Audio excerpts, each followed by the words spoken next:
হাসিনার কথা বলার কথা ছিল। আমাদের কাছে যেটা আলোচ্য বিষয়, কারণ বাংলাদেশে আইন মানতে গেলে শেখ হাসিনা কি বলেছেন বক্তব্য প্রচার করা আমাদের জন্য নিষেধ। তবে সেখানে হঠাৎ করে আওয়ামী লীগের সময়ে আলোচিত অনেক নেতৃবৃন্দকে তাদেরকে প্রকাশ্যে আসতে দেখা গেছে, যেটা এর আগে ওভাবে দেখা যায়নি। টুকটাক হয়তো হাসান মাহমুদ বা আসাদুজ্জামান কামাল বা কাউকে যদি দেখা যেত, সেগুলো ভিডিও পেলেও বাংলাদেশের মানুষ দেখতো যে এদেরকে দেখা গেছে, কিন্তু কালকে তারা আনুষ্ঠানিক ভাবে সামনে এসছে। এইটা কি কোনো সিগন্যাল, কোনো ইঙ্গিত? এবং এর সাথে ইন্ডিয়া সরকার তাদের কি কোনো মৌন সমর্থন আছে কিনা? প্রথম কথা হচ্ছে, যেটা অনেকেই জানতে চাইছেন, যে এটা ভারত সরকার অনুমতি দিচ্ছেন কিনা। অর্থাৎ আগে যেটা তারা করতেন না, সেটা এখন যে করতে পারছেন, সেই রহস্যটা কি? রহস্যটা হলো আর কিছুই না, সেটা হচ্ছে ভারত সরকার এখন কোনো বাধা দিচ্ছেন না। আমি অনুমতি তারা চাইছেন ভারত সরকারের কাছে, এরকম তথ্য আমার কাছে জানা নেই, কিন্তু আমি এটা বুঝতে পারছি অনুষ্ঠানগুলো সম্ভব হতো না যদি ভারত সরকার না চাইতো। কিন্তু কেন চাইছেন? তার কারণ হচ্ছে বাংলাদেশের নির্বাচনী প্রক্রিয়া 22শে জানুয়ারি থেকে শুরু হয়ে গিয়েছে, এবং শেখ হাসিনার যেটা উপস্থিতি, যেটা অডিওর মাধ্যমে, সেটা 23শে জানুয়ারি। এখন ভারতবর্ষ একটা গণতান্ত্রিক রাষ্ট্র, তারা মনে করেন সমস্ত রাজনৈতিক দলের সক্রিয়ভাবে নির্বাচনী প্রক্রিয়ায় অংশগ্রহণ করা উচিত। সেটাই গণতন্ত্রের প্রধান নিদর্শন। যারা করতে দেন না তারা গণতান্ত্রিক রাষ্ট্র নয়। সেইটা করতে দেওয়ার পেছনে একটা কারণ হচ্ছে, আওয়ামী লীগ বাংলাদেশে নিষিদ্ধ রাজনৈতিক কার্যক্রম, নির্বাচন কমিশন দ্বারা নিষিদ্ধ, নির্বাচনে অংশগ্রহণ করতে পারবেন না। কিন্তু একটি বৃহত্তম রাজনৈতিক দল, যাদের জন্য বাংলাদেশের স্বাধীনতা যাদের কারণে এসছে, তাদেরকে নির্বাচনী প্রক্রিয়া থেকে বাইরে রাখাটা একটা অগণতান্ত্রিক কাজ। সেই কারণে যেমন বিএনপি, জামায়াত, অন্যান্য দল বাংলাদেশের প্রচার করছেন, তেমনি আওয়ামী লীগ আওয়ামী লীগ তো ইউকে ধরুন বা আমেরিকাতে তাদের কোনো নিষেধাজ্ঞা নেই। সেখানে তারা প্রকাশ্য রাজপথে আন্দোলন করেছে, প্রকাশ্য রাজপথে আপনার প্রধান উপদেষ্টা মোহাম্মদ ইউনূসের বিরুদ্ধে বিক্ষোভ দেখিয়েছে। এমনকি ছাত্র নেতা যারা গিয়েছিলেন, এনসিপি উপদেষ্টা, তার বিরুদ্ধেও বিক্ষোভ দেখিয়েছিলেন। সেগুলো কোনোটাতেই কিন্তু অদ্ভুতভাবে, যে কোনো কারণেই হোক, ইউনূস সরকার সেগুলো কিন্তু প্রতিবাদ করেনি। কিন্তু ভারতে কোনো ঘটনা ঘটলেই তারা কিন্তু প্রতিবাদ করে। ভারতের ভৌগোলিক সীমায় নয় তো ভারতে তো আওয়ামী লীগ নিষিদ্ধ নয়, প্রথমত। দ্বিতীয়ত হচ্ছে যে শেখ হাসিনা যখন ভারতে আসেন, যে 5ই আগস্ট, সেই সময় তার বিরুদ্ধে কোনো অপরাধমূলক মামলা পেন্ডিং বকেয়া ছিল না। তিনি তখন অপরাধী বা অভিযুক্ত হিসাবেও তিনি ভারতে আসেননি। তিনি একজন বলা যেতে পারে যে খুবই নির্যাতিত একজন প্রধানমন্ত্রী, এবং যার প্রাণের আশঙ্কা রয়েছে, প্রাণ ভয়ের আশঙ্কা রয়েছে। সেই কারণে তাকে ভারত আশ্রয় দিয়েছিল। ফলে তিনি যদি এখন সেই নির্বাচনী প্রক্রিয়ায় যে কোনো ভাবেই অংশগ্রহণ করতে চান, তা আমার মনে হচ্ছে ভারত সরকার মনে করছেন যে তাতে বাধা দেওয়াটা অনুচিত আর কি। দ্বিতীয়ত, আপনি জানেন যে আমি এটাও বলি আপনাকে, অনেকেই মনে করছিলেন, আমার প্রথম কথা থেকে অনেকে বিভ্রান্ত হয়েছিলেন, যে তিনি বাংলাদেশের লোকেরাই নিজেরাই যুক্ত করে দিয়েছিল আমার ব্যাখ্যাকে, যে সশরীরে আসবেন, যেটা আমি বলিনি। ভিডিও আসবে না আমি বলিনি, এমনকি অডিও আসবে না আমি বলিনি। কিন্তু আজ আমি বলছি, আগামী 12ই ফেব্রুয়ারিতে যদি নির্বাচন অনুষ্ঠিত হয়, এরপরে হয়তো ভিডিওতে শেখ হাসিনাকে দেখতে পাবেন। এটা দীর্ঘণ তৈরি হয়নি, কিন্তু তিনি আসবেন। এবং তাতে তখন যদি ভারত সরকার মনে করেন যে না, প্রথমে ভাবা হচ্ছিল যে একটা নিরাপত্তা জনিত সমস্যা হতে পারে, কারণ যারা সাইবার অপরাধী তারা খুব সহজেই, তারা অনেক বেশি স্মার্ট, তারা এমনকি রাষ্ট্রযন্ত্রের থেকেও স্মার্ট, তারা অনেক খুব সহজেই সেই অঞ্চলটা, আজকে যেমন আমি যেখান থেকে বলছি, আপনি নেহাত বলে দিয়েছেন তাই, নাহলে অনেকেই যারা লক্ষ্য রাখবে তারা বুঝতে পারবে, ধরে ফেলতে পারবে যে আমি কোন জায়গায় আছি। আজকালকার দিনে এইগুলো গোপন রাখা যায় না।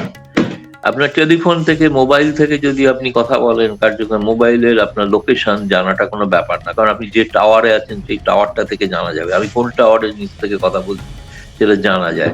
ফলে সেই কারণে এখন সিদ্ধান্ত হচ্ছে যে ওইটা নিরাপত্তা জনিত যে ব্যবস্থাটা, সেটা অডিওতে যিনি বলছেন সেই অডিওতেও এখন রেকর্ড করে বলেছেন, কারণ যেহেতু সরাসরি লাইভ নয়। কারণ ভিডিওর ক্ষেত্রে এরকম একটা ভিডিও রেকর্ডিং লাইভ করে হয়তো দিতে পারেন, সরাসরি ভিডিওতে বলবেন এ কথা আমি বলছি না, কিন্তু ভিডিওটা রেকর্ডিং এর মাধ্যমে হতে পারে আগামী দিনে। কারণ বাংলাদেশের রাজনৈতিক প্রক্রিয়া উঠছে, ধীরে ধীরে তুঙ্গে উঠছে, প্রচার হচ্ছে। এটাই আপাতত আমার কাছে মনে হয়। আপনি যেটা বলেছেন, শেষ কথা যেটাই বলি, যে ইয়েস, নিশ্চিতভাবে ভারত সরকারের সম্মতি, নীরব সম্মতি রয়েছে, তাই শেখ হাসিনা এই কাজগুলো করতে পারছে।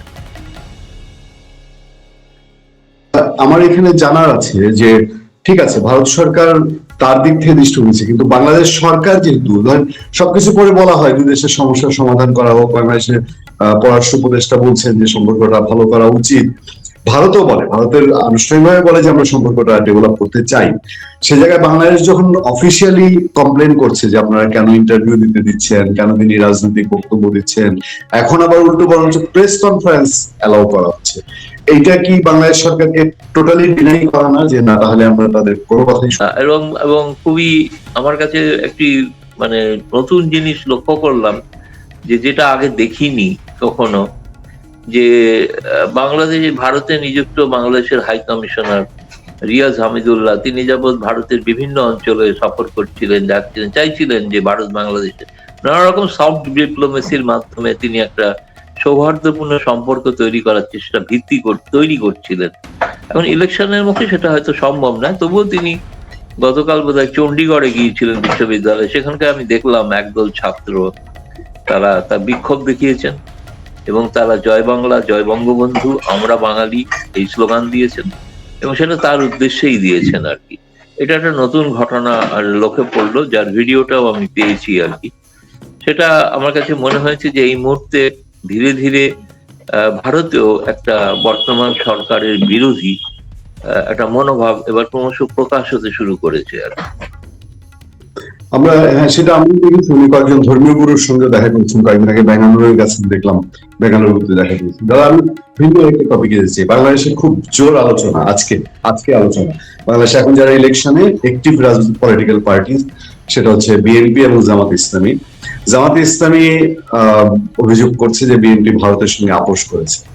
আবার ওয়াশিংটন পোস্ট নিউজ করেছে যে আমেরিকা জামাতের সঙ্গে গভীর বন্ধুত্ব করতে যাচ্ছে, আমেরিকা মনে করে জামাত ক্ষমতায় আসতে পারে। ব্যাপারটা কি এরকম হয়ে যাচ্ছে যে ভারত বিএনপি কে চায়, আমেরিকা জামাতকে চায়, এবং ভারত ওই ওয়াশিংটন পোস্টের রিপোর্ট অনুযায়ী কিন্তু ভারত এবং আমেরিকার এখানে একটা দ্বন্দ্বের কথা স্পষ্ট উঠে আসছে। এই বিষয়টাকে আপনি কিভাবে দেখছেন? আমেরিকা কিন্তু আপনি দেখুন, আমি যতদূর বলেছি আপনাদের বিভিন্ন জায়গাতেও বলেছি, 2018-র পর থেকে আমেরিকা জামায়াত সম্পর্কে তাদের নীতি পরিবর্তন করে, এবং বাংলাদেশ মিশনেও এখনো একজন খুব গুরুত্বপূর্ণ ব্যক্তি আছেন যিনি বাংলাদেশি, তিনি জামায়াত ইসলামের, তিনি সেখানে পোস্টেড আছেন, এবং যার 40 জন 42 জনের মতো শিবিরের সঙ্গে ঘনিষ্ঠ এরকম লোককে ভারতীয় আমেরিকান এম্বাসিতে তাদের নানাভাবে যুক্ত করা হয়েছিল আর কি।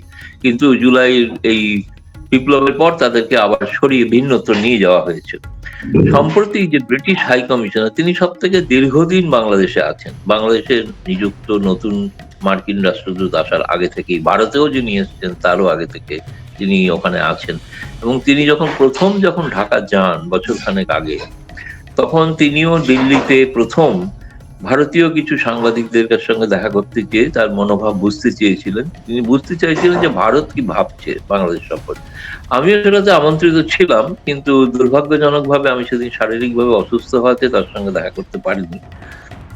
এবারও তিনি যে এসেছিলেন, এবার অবশ্য আমি আমন্ত্রণ পাইনি, কিন্তু অন্য অনেকেই গিয়েছিলেন। তিনি একটা রাউন্ড টেবিল বৈঠক করেছিলেন। তার কথা থেকেও যেটা বেরিয়ে এসছে যে তারা চাইছেন যে একটা বিএনপি জামায়াত জোট বাংলাদেশের সরকারের ক্ষমতায় আসুক, যদিও তার ঝোঁকটা কিন্তু জামায়াতের দিকেই বাড়ে। তিনি বলেছেন যে কথা সেই গোল টেবিলে, যে জামায়াত আগের মতো জামায়াত আর নেই, জামায়াত পরিবর্তন করেছে নিজেদের। তখন কেউ হয়তো তাকে বলেছেন, কিন্তু এই জামায়াত তো নারী বিদ্বেষী, তারা তো নারী ক্ষমতায়নের বিরোধী। সেক্ষেত্রে কিন্তু খুব স্পষ্ট কোনো জবাব দেননি সারাকুক, এবং সারাকুকের এই গোটা মিশনটাই ছিল যে এটা ভারতের মনোভাব বোঝা নির্বাচনের আগে, শুধু একমাত্র সেই কারণে তিনি ভারতে এসেছিলেন।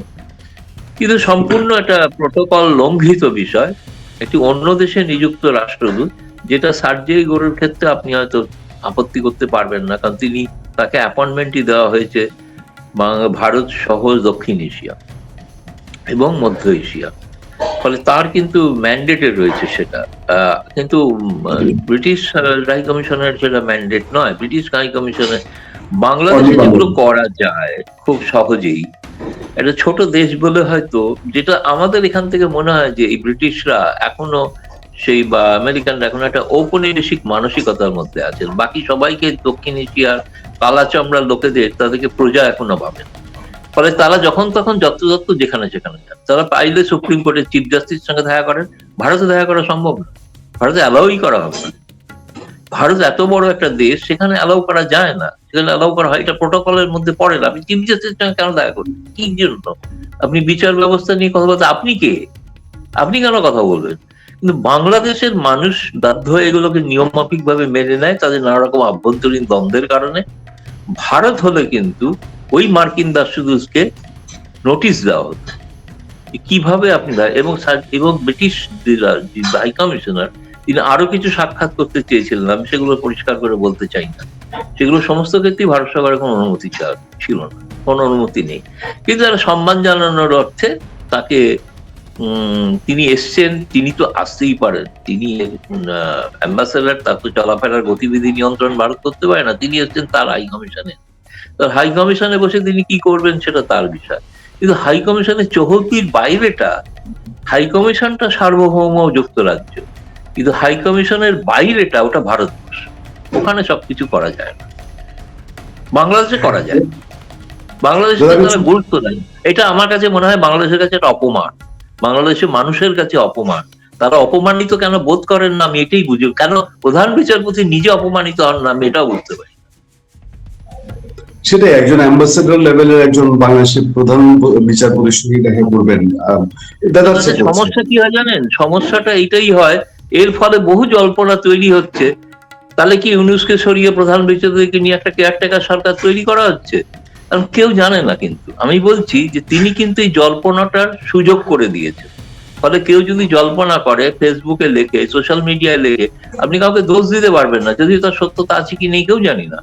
একজন আমেরিকান রাষ্ট্রদূত, তিনি প্রধান বিচারপতি সাক্ষাৎ করছেন, হেসে হেসে কথা বলছেন, বসার ভঙ্গিও হচ্ছে এমনই পা ছড়িয়ে দিয়ে বিচারপতির সামনে, এরকম। সেটা খুবই একটা, আমার মনে হয় বাংলাদেশের প্রধান বিচারপতির, তিনি কেন সহাস্য বদনে তাকে অ্যাকসেপ্ট করছিলাম জানি না। তিনি তো বাংলাদেশ সরকারের কাছে বলতে পারেন যে উনি কি আসছেন, ওনার কি কারণে আসছেন। অর্থাৎ আপনি বলুন, বাংলাদেশের বিচার ব্যবস্থার সঙ্গে আমেরিকার রাষ্ট্রদূতের কি সম্পর্ক? আমরা যেটা জানি, যে শেখ হাসিনা থাকাকালীন আমেরিকান যে ধরনের জাজমেন্ট কোটা নিয়ে দেওয়া হচ্ছিল, কোটার জাজমেন্টটাকে ঝুলিয়ে রাখা হচ্ছিল, সবটাই হচ্ছিল কিন্তু ওই বিদেশি রাষ্ট্রের নির্দেশে। সেটা শেখ হাসিনা ধরতে পেরেছেন অনেক পরে, ক্ষমতা প্রায় চলে যাচ্ছে তখন বুঝেছে, তার আগে ধরতে পারেনি। কেন কোটা আন্দোলনটাকে এত বৃহৎ করা হলো, এটা কিভাবে, কেন একজন বাংলাদেশের আইনমন্ত্রী তিনি এ ব্যাপারে কি করছিলেন, রহস্যজনক না?